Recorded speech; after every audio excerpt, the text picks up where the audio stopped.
자, 이제 시작하도록 하겠습니다.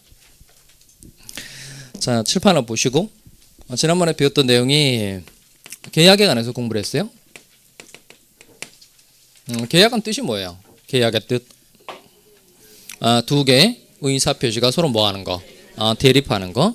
채권 계약도 있고 물권 계약도 있고 가족법상의 계약도 있다고 그랬는데 이때 민법상의 계약, 협의의 계약은 좁은 의미의 계약은 무슨 계약만 말한다. 채권 계약만 말한다 그랬고 그다음 민법 전에 자주 쓰이는 계약을 이름을 붙여서 하나씩 만들어 뒀다 그랬죠. 이걸 무슨 계약이라고 그러죠? 전형 계약. 전형 계약의 종류가 몇 가지 있다? 15가지인데 일단 이거 외우는 게 포인트였어요. 자, 먼저 재산권 이전을 목적으로 하는 게 3개 있죠. 뭐 있죠? 증여, 매매, 교환. 그다음 대차 관계 3개 있죠. 물건의 이용을 목적으로 하는 게 소비 대차, 사용 대차, 임대차. 그다음 노무 제공을 목적으로 하는 게 3개인데 고용, 도급, 여행. 그다음 뒤에 3개. 현상 광고, 위임, 임치. 그다음 기타 계약 3가지가 조합, 종신정기금, 화해. 이렇게 총 몇 가지다? 15가지. 문제를 바로 맞춰봅시다. 중개계약은 민법상 전형계약에 해당한다. OX. 중개계약은 민법상 전형계약에 해당한다. O. 그럼 골로 가는 거예요. 그러니까 이거 꼭 외워야 맞춘다 그랬죠. 그냥 2에서 맞출 수 있는 문제는 한 문제도 없어요. 그러니까 정확하게 외워야 한 문제를 득점한다니까요. 그러니까 중개계약. 아까 전형계약 종류 15가지 손으로 한번 해봐요. 증여, 매매, 교환, 소비 대차, 사용 대차, 임대차, 고용, 도급, 여행, 현상 광고, 위임, 임치, 조합, 종신연기금, 화해. 여기 중개계약이 있어요, 없어요? 없죠. 그러니까 중개계약은 전형계약이다, 아니다. 이렇게 잘 외워야 득점할 수 있다는 겁니다. 자, 꼭 외우자 이거예요. 자, 그다음에 요 전형계약 중에서 갑이 부담하는 채무와 을이 부담하는 채무가 서로 이제 출연했어요. 서로 출연. 갑도 출연했고 을도 출연했다. 그럼 서로 출연했다. 그럼 무슨 계약이라고 그러죠? 유상계약. 그다음 어느 한쪽에서만 출연했다. 그러면 무상계약이라고 하고 그다음 쌍무계약도 있었죠. 쌍무계약은 뭐가 있는 게 그렇죠. 결련성. 그러니까 갑이 부담하는 채무와 을이 부담하는 채무가 주고받고의 관계, 결련성이 있을 때 무슨 계약이다? 쌍무계약. 결련성이 없으면 편무계약. 그럼 중요한 건 뭐냐면 이게 주고받고의 관계잖아요. 그러니까 주고받고의 관계. 실제 결련성이 있는지 없는지 알아보려면 어떻게 해야 돼요? 말해보면 된다 그랬죠? 어떤 말을 해보면 돼요? 네가 안 하면 나도 안 한다라고 서로 말할 수 있을 때 결련성이 있다는 겁니다. 네가 안 하면 나도 안 한다라고 서로 말할 수 있을 때 결련성이 있는 거예요. 그러면 건물 매매 계약은 결련성이 있어요, 없어요? 그러니까 매도인은 어떤 주장을 할 수 있죠? 네가 매매대금 지급하지 않으면 건물 소유권 이전하지 않겠다 이렇게 말할 수 있죠. 또 누구도 을도 매수인도 건물 소유권 이전하지 않으면 매매대금 지급하지 않겠다. 그러니까 네가 안 하면 나도 안 하겠다는 말을 서로 할 수 있으니까 결련성 있고 무슨 계약이다? 쌍무계약. 결련성이 없으면 편무계약. 다음 갑의 청약에 대해서 을의 승낙만으로 성립하는 계약이 무슨 계약? 낙성계약. 그러니까 청약과 승낙의 의사표시의 합치에 의해서 성립하는 게 낙성계약이고 낙성계약의 반대말이 뭐죠? 걔는 요물계약이죠. 요물계약은 물건의 인도와 같은 현실적인 행위까지 해야 성립하는 게 요물계약인데 요물계약은 4가지가 있었어요. 뭐 있었죠? 현대계보,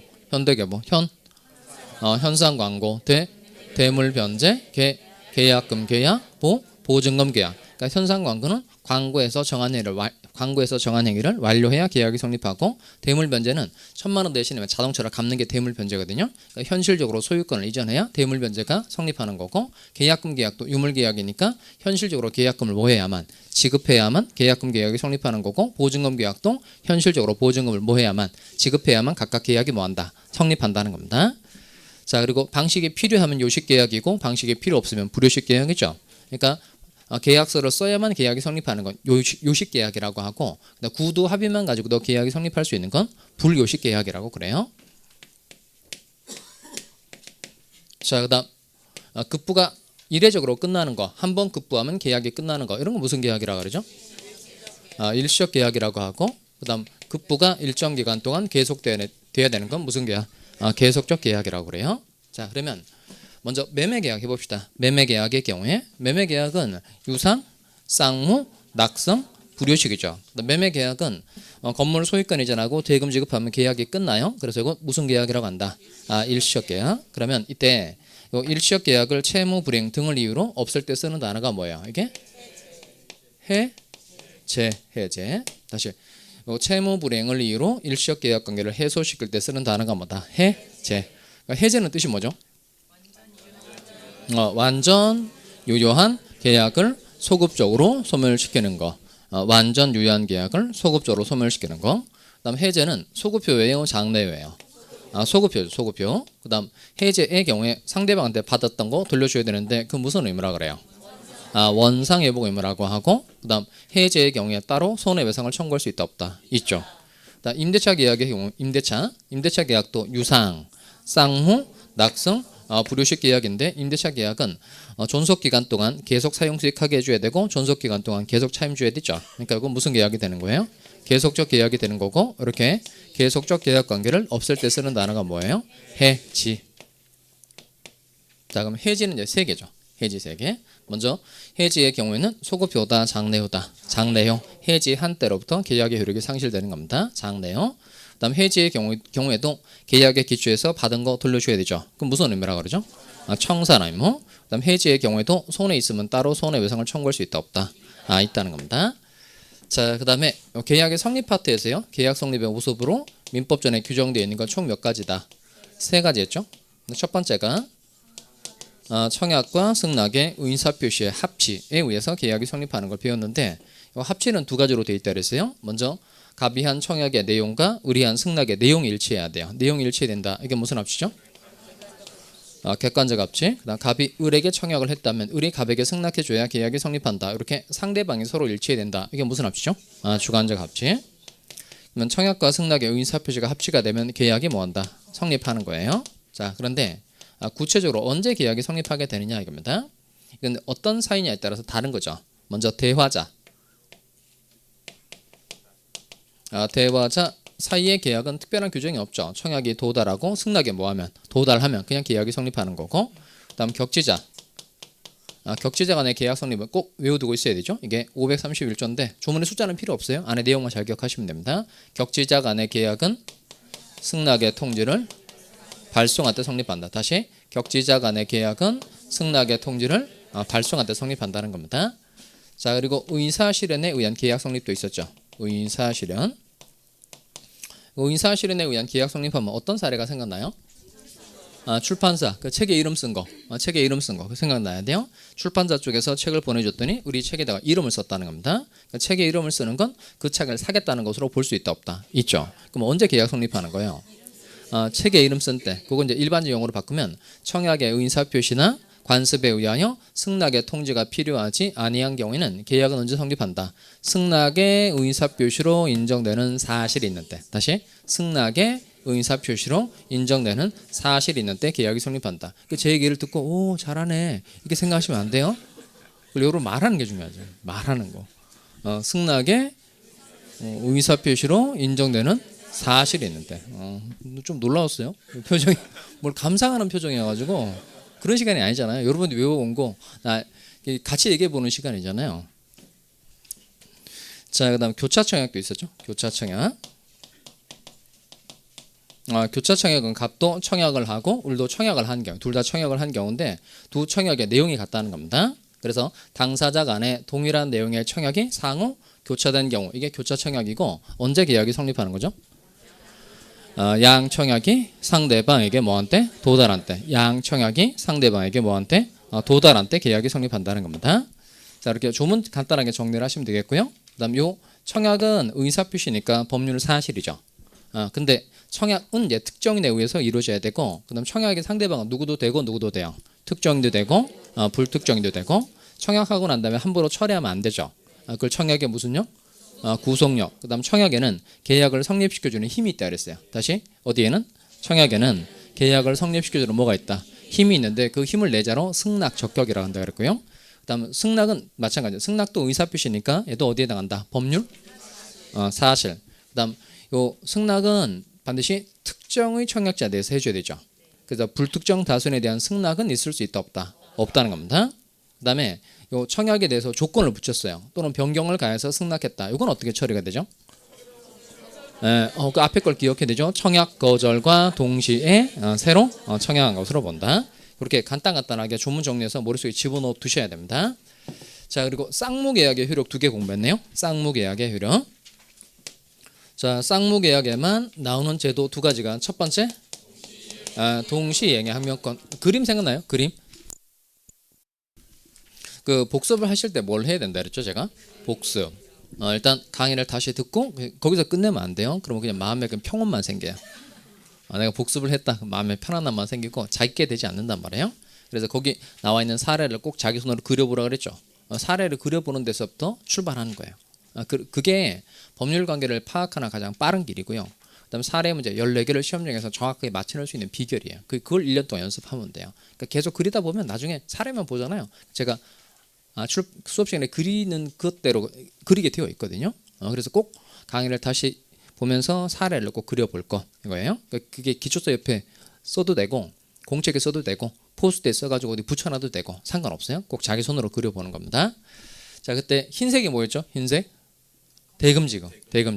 자, 그럼 흰색이 대금지급이었는데 이 사람이 건물 소유권 하나도 이전하지 않고 을에게 매매대금 지급 청구할 수 있다 없다? 있다.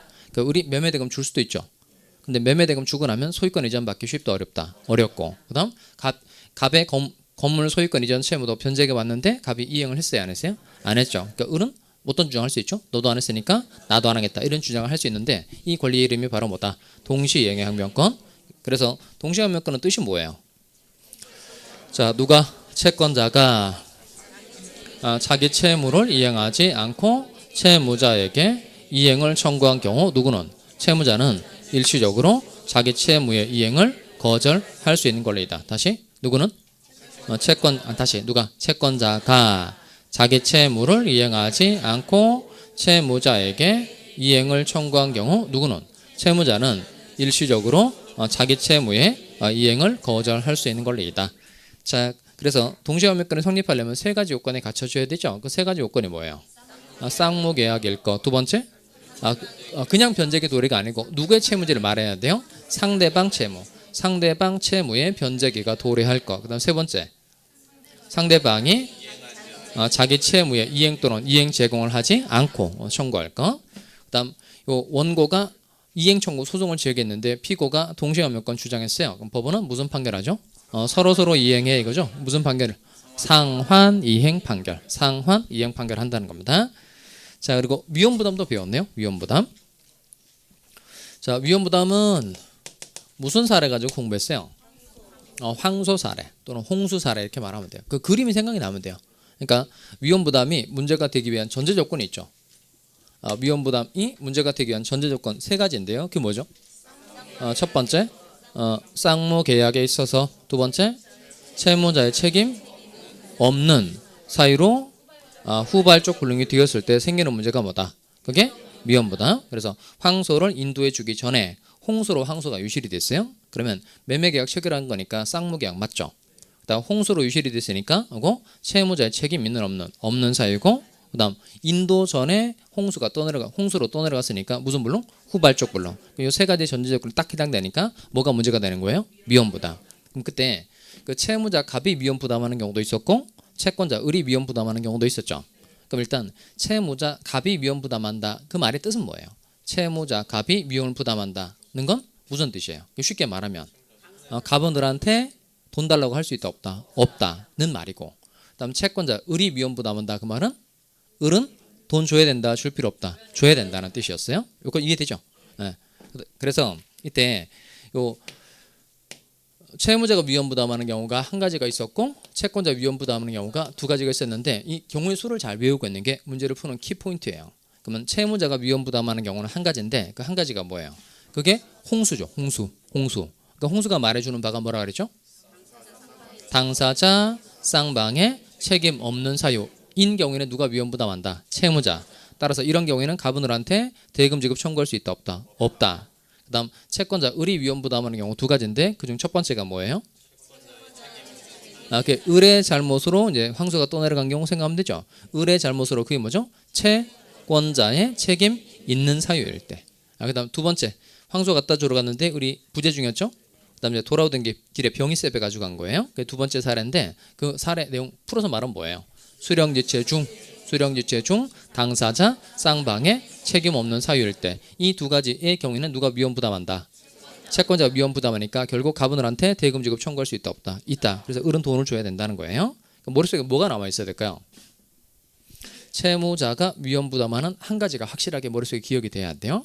그다음 채권자가 위험 부담하는 두 가지가 머릿속에 정리가 돼야 됩니다. 그럼 여러분이 말로 한번 해봐요. 내가 지금까지 계속 말해줬으니까. 그러면 첫 번째, 채무자가 위험 부담하는 경우는 언제예요?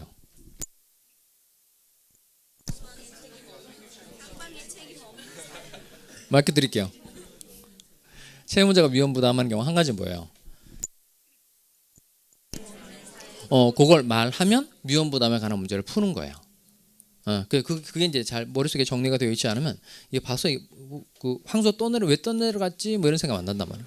떠내려가면 너무 아까운디 이런 생각 안 든단 말이에요. 그러니까 채무자가 위험 부담하는 경우 한 가지가 뭐예요? 당사자 쌍방의 책임 없는 사유일 때.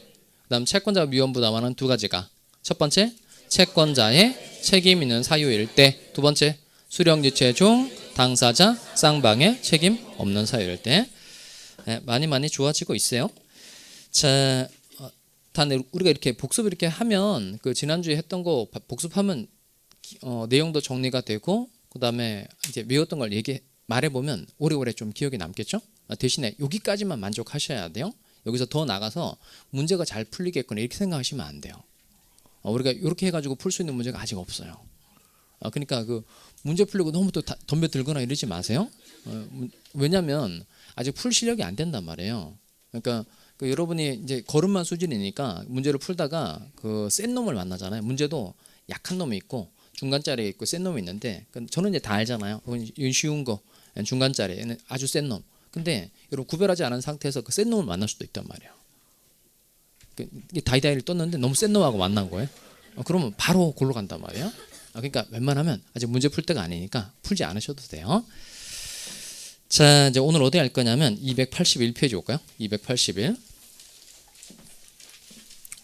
찾으셨어요? 281페이지. 이제 학원에 와서 이제 좀 한 달 넘게 생활을 해봤잖아요. 어떻게 시간이 잘 가요? 재미는 있어요? 인터넷으로 공부하시는 분은 어때요? 할만해요? 진도 밀리지 않고? 밀린 거 많죠 아직? 너무 많이 밀렸으니까 좀 시간을 좀 내서 잘 따라오시길 바라요. 그러니까 이게 그 뭐 인터넷으로 공부하시는 분이든 현장에서 공부를 하시는 분이든 간에 진도를 밀리지 않는 게 중요하단 말이에요. 그리고 복습도 이게 그 합격자 모임에 가보니까 다 각 교수님들이 하라는 대로 해서 합격했어요. 이게 제일 많아요. 그 옆 친구 얘기를 듣고 짝꿍 얘기를 듣고 합격했어요. 하나도 없어요. 그러니까 그 각 과목별로 교수님들이 여러분을 잘 이끌어주고 계시잖아요. 그 합격자 모임에 가면 제가 아까 했던 얘기처럼 그거예요. 민법은 심종욱이지. 그다음에 학교로는 뭐니 해도 이영방이야. 그런 얘기가 학교생에게 나오는 이유가 뭐냐면 그냥 각 교수님이 가르치는 것대로 잘 따라가는 게 제일 마음이 편해요. 그리고 그렇게 그 합격은 뭐와 좀 연관이 좀 있냐면 다른 사람을 잘 믿는 사람이 합격이 더 빨라요. 자기 고집이 센 사람보다도 다른 사람을 신뢰할 줄 아는 사람들 있잖아요. 이런 사람들이 합격이 훨씬 빨라요. 그러니까 그 제일 어려운 사람이 뭐냐면 저희들도 고쳐주기 어려운 사람이 뭐냐면 좋은 얘기를 해줬어요. 근데 끄떡끄떡해요. 그리고 곧 따라갈 것처럼 얘기를 해놓고 나중에 할 때는 흥 이렇게 하고 자기 마음대로 하시는 분들 있잖아요. 그런 분들은 합격이 좀 더디단 말이에요. 안 된다는 건 아니에요. 근데 그 뭐 이렇게 긴 시간을 들여서 이렇게 하면 너무 희생하는 게 많으니까 1년 안에 따는 게 중요하잖아요. 그래서 각 교수님이 가르치는 것대로 인도하는 것대로 잘 따라가서 1년 안에 시험 끝내시길 바래요. 자, 이제 오늘 해야 될 내용은 매매인데요. 먼저 법정으로 좀 읽어봅시다. 어디 있냐면 281페이지 올까요? 281페이지 오시면 제일 위에 563조에서 매매의 의의라고 되어 있는데 찾았어요? 같이 한번 읽어봅시다. 시작. 매매는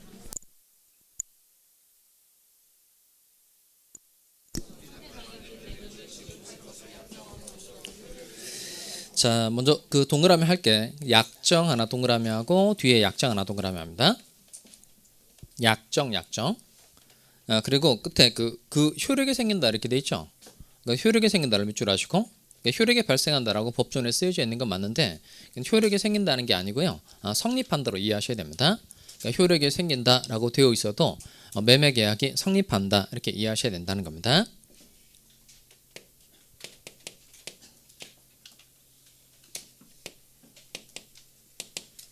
자, 이건 뭐 매매 계약은 제가 누차 많이 그렸던 내용이죠. 건물에 대해서 매매 계약 체결했어요. 그러면 갑은을한테 뭘 해줘야 돼요? 건물 소유권을 이전해 줘야 되고 을은 이에 대해서 뭘 지급해 줘야 된다. 대금 지급해 줘야 돼요. 자, 그러면 7번 볼까요? 바로 문제를 맞춰 봅시다.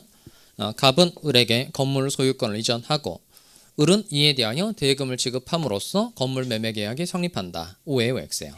다시 갑은 을에게 건물 소유권을 이전하고 을은 이에 대하여 대금을 지급함으로써 건물 매매 계약이 성립한다. OX, X. 왜 X죠? 네, 반드시 그 단어가 꼭 들어가야 돼요. 성립과 관련해서 반드시 들어가야 될 단어가 뭐예요? 약정. 그러니까 현실적으로 소유권을 다 이전하고 현실적으로 대금을 다 지급해야만 매매 계약이 성립하는 게 아니고 매매 계약의 경우에는 갑이 을한테 건물 소유권 이전해 주겠다라고 뭐만 하고 약정. 그다음 우리 앞으로 대금 지급해 주겠다라고 뭐만 하면 약정만 하면 매매 계약이 그냥 성립하게 된다는 겁니다.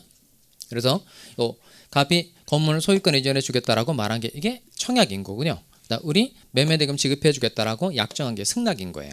그래서 지난번에 배웠던 용어가 갑의 청약에 대해서 을의 승낙만으로 계약이 성립하는 걸 무슨 계약이라고 그러죠? 낙성 계약. 그러니까 매매 계약은 무슨 계약이어서 낙성 계약이어서 반드시 성립과 관련해서 어떤 단어가 꼭 들어가야 한다. 약정, 약정. 다시 보세요. 매도인은 매수인에게 재산권을 이전해 줄 것을 뭐하고 약정하고 매수인은 매도인에게 대금을 지급할 것을 뭐함으로써 약정함으로써 매매 계약이 성립한다는 겁니다. 또 칠판 올까요? 갑은 뭘 출연했죠? 갑이 출연한 거. 갑은 건물 출연했죠. 을은 뭘 출연했죠? 대금. 갑은 건물을 출연했고 을은 대금을 출연했으니까 이 매매 계약은 무슨 계약일까요? 쌍무를 말하시면 안 돼요. 그러니까 서로서로 출연했다. 서로서로 출연했다. 그러면 유사한 계약입니다. 그다음 갑의 채무는 뭐죠? 갑의 채무 위에 거죠. 갑의 채무는 건물 소유권 이전 채무. 을의 채무는 대금 지급 채무 되고 주고받고의 관계 있죠. 주고받고의 관계 결련성이 있으니까 이건 무슨 계약이다? 쌍무 계약. 그다음 약정만 가지고 성립하니까 이거 무슨 계약이다? 낙성 계약. 근데 제가 첫 번째 드린 질문이 이거예요. 갑이 을에게 건물 소유권을 이전하고 을이 이에 대하여 대금을 지급함으로써 건물 매매 계약이 성립한다. 그럼 X가 되는 거죠. 왜 X가 되는 거예요? 약정이라는 단어가 빠졌기 때문에 틀린 거죠. 그 약정이라는 단어가 빠지면 왜 틀리게 되는 거예요? 그렇죠. 건물 소유권을 이전하고 대금을 지급함으로써 계약이 성립한다. 매매 계약이 성립한다. 그러면 매매 계약이 요물 계약이다라는 걸로 확 바뀌게 되기 때문에 그렇다는 거예요. 아까 매매 계약은 무슨 계약이다? 낙성 계약이니까 약정만 가지고 성립하는데 건물 소유권을 현실적으로 이전하고 대금을 현실적으로 지급해야만 계약이 성립한다. 이래버리면 요물 계약으로 성질이 확 바뀌기 때문에 틀리게 된다는 거예요. 이해하시겠죠? 자, 그다음 계약서를 작성하여야만 매매 계약이 성립한다. O예요, X예요. 그러니까 계약서를 써야만 계약이 성립한다. OX, X. 그러니까 구두 합의만 가지고도 계약이 성립할 수 있죠. 따라서 특별한 방식 필요해요? 필요 없어요? 필요 없어요. 그래서 무슨 계약이다? 불효식. 이게 세트입니다. 유상, 쌍무, 낙성, 불효식. 밑에 내려올까요? 법적 성질. 자, 거기 동그라미 하시기 바랍니다. 법적 성질에다가 양가로 1번, 2번 동그라미 하고 체크를 해두세요.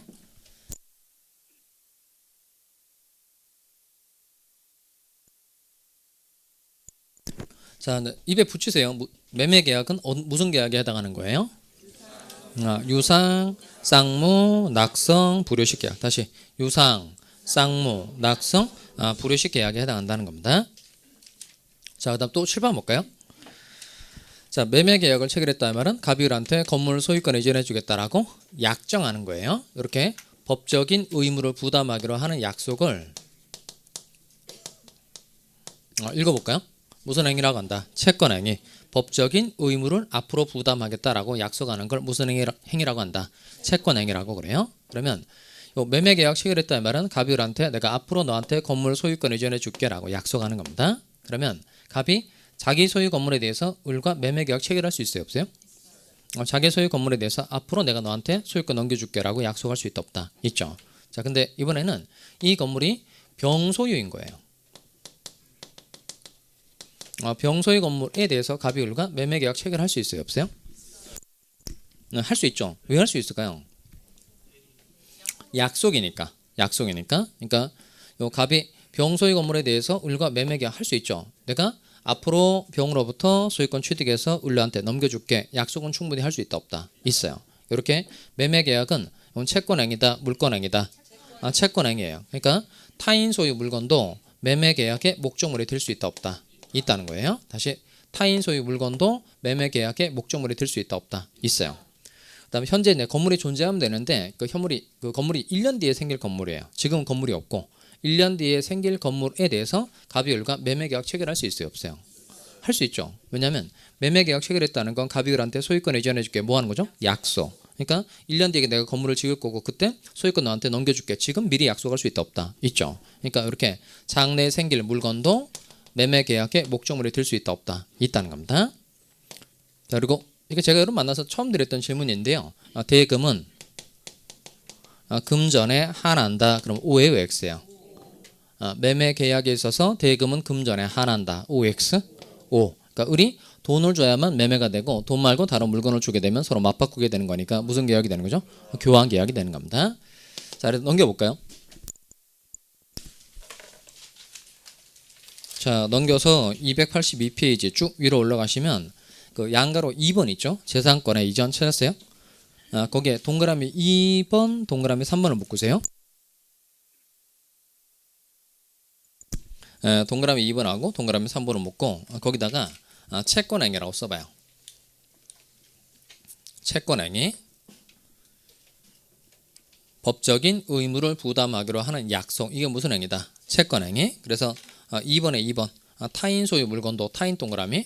타인 소유 물건도 매매의 목적물이 될 수 있다 없다? 있다. 그 다음에 3번에 가서 장래 동그라미 할까요? 장래에 생길 물건도 역시 매매 계약의 목적물이 될 수 있다 없다? 있죠. 자, 양거로 3번에 갑시다. 양거로 3번. 그러니까 매매에 있어서 반대급부는 뭐에 한한다? 금전에 한한다는 겁니다. 자, 또 7번 와볼까요? 보통 매매계약 체결하면서 계약이 체결되었다는 증거를 남기기 위해서 보통 뭘 지급하죠? 계약금 지급하죠. 계약금. 계약금은 매매대금에 얼마에 해당되는 돈을 계약금으로 주죠? 보통 10%죠. 자, 그래서 갑이 건물 가지고 있고 건물에 대해서 이제 을과 매매계약을 체결하면서 이제 을이 계약금조로 1,000만 원을 줬어요.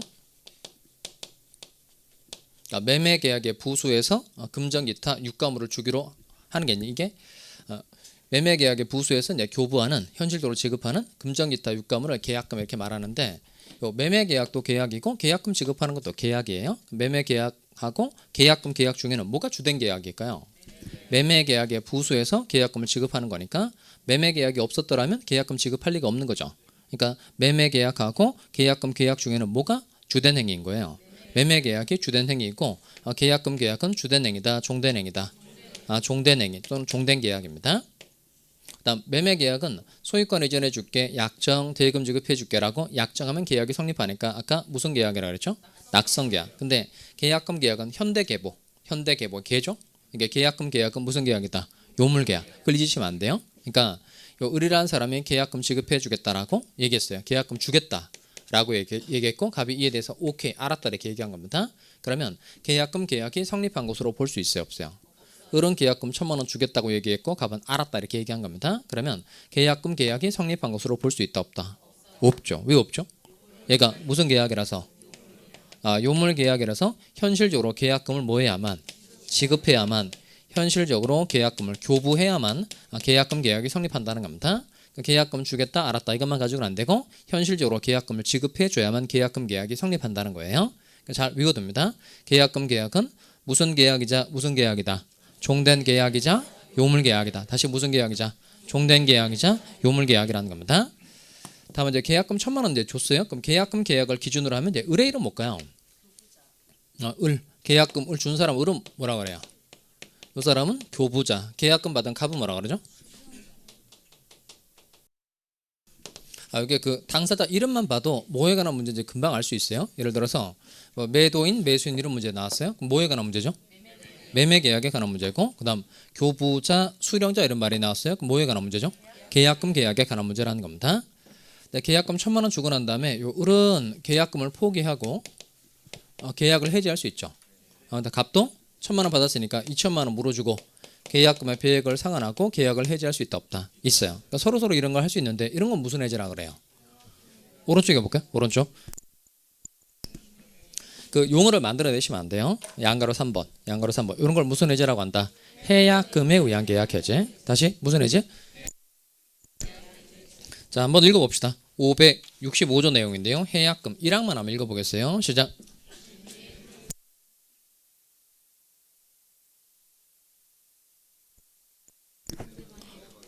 이렇게 매가리가 없어요. 제가 읽을게요. 다시. 자, 1항 매매의 당사자 일방이 계약 당시에 금전 기타 물건을 계약금, 보증금 등의 명목으로 상대방에게 교부한 때에는 끊고 거기까지 해서 중요한 단어가 있는데 그 중요한 단어가 뭘까요? 두 자인데 이게 한때 시험 문제 엄청 많이 나왔던 내용입니다. 뭐죠? 교부? 아니고 이게 한때 시험 문제 엄청 많이 나왔던 내용이에요. 두자 찾았어요? 명목? 아니고 한때 이게 시험 문제 엄청 많이 나왔다니까요. 뭐죠? 한때 그게 왜 중요할까요? 네, 그러니까 아까 계약금 계약은 무슨 계약이다? 요물계약. 그러니까 교부할 것을 약정한 때에는 이렇게 안 돼 있다는 거예요. 교부한 때에는 그러니까 현실적으로 계약금을 지급한 때에는 다음과 같은 내용이 나온다는 거예요. 자, 그 다음에 이제 뒤에 갑시다. 당사자 간에 다른 약정이 없는 한 당사자의 일방이 그다음 네모칸을 칠까요? 이행에 착수할 때까지 교부자는 이를 포기하고 수령자는 그 배액을 상환하여 매매계약을 해지할 수 있다.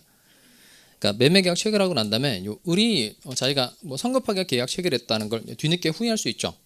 일단 설명 듣고 뭐 혹해가지고 내 계약금을 줬는데 나중에 생각해 보니까 이 뭐 부동산 같은 걸 사가지고 뭐 투자해서 뭐 별 효용 가치가 별로 없을까 이렇게 판단할 수 있죠. 그러면 요 을은 계약금 같은 거 포기하고 계약 해지할 수 있다 없다 있어요. 갑도 이제 계약금의 2배로 물어주고 계약 해지할 수 있다 없다 있어요. 연초에 그런 일이 많았죠. 왜냐하면 갑이 을과 계약을 체결했는데 이제 부동산의 시세가 막 올라가는 거예요. 그러면 이제 병이 훨씬 더 좋은 조건을 제시하니까 을에게 받았던 돈의 2배로 물어주고 갑도 계약을 해지할 수 있다 없다 있다는 겁니다. 이렇게 교부자는 계약금을 포기하고 수령자는 배액을 상환해서 계약을 해지할 수 있는데 이런 걸 무슨 해지라고 한다? 무슨 해지? 해약금에 의한 계약 해지라고 그래요. 무슨 해지? 해약금에 의한 계약 해지. 그럼 이때 이 해약금에 의한 계약 해지 용어를 잘 사용하셔야 됩니다. 해약금에 의한 계약 해지는 언제까지만 할 수 있다고요?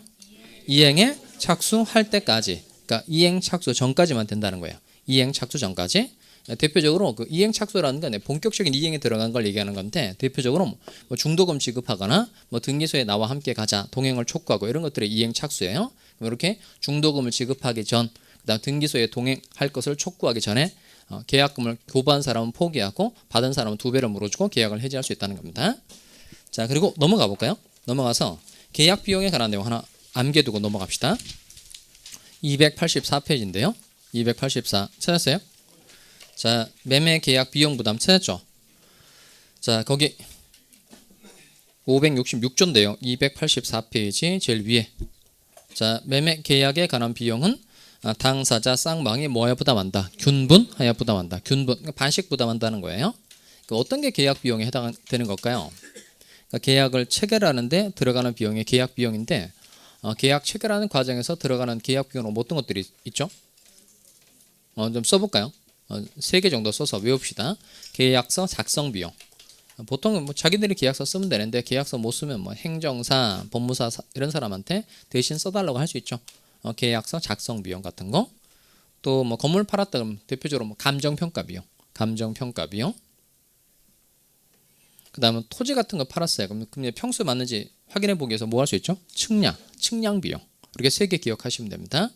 계약서 작성 비용, 감정평가 비용, 측량 비용 이런 게 계약 비용이고 특별한 사정이 없으면 당사자 쌍방이 뭐야 부담한다? 균분해서 부담한다는 겁니다. 자, 일단 여기까지 해두고요. 좀 쉬었다가 매매 효력 보도록 하겠습니다.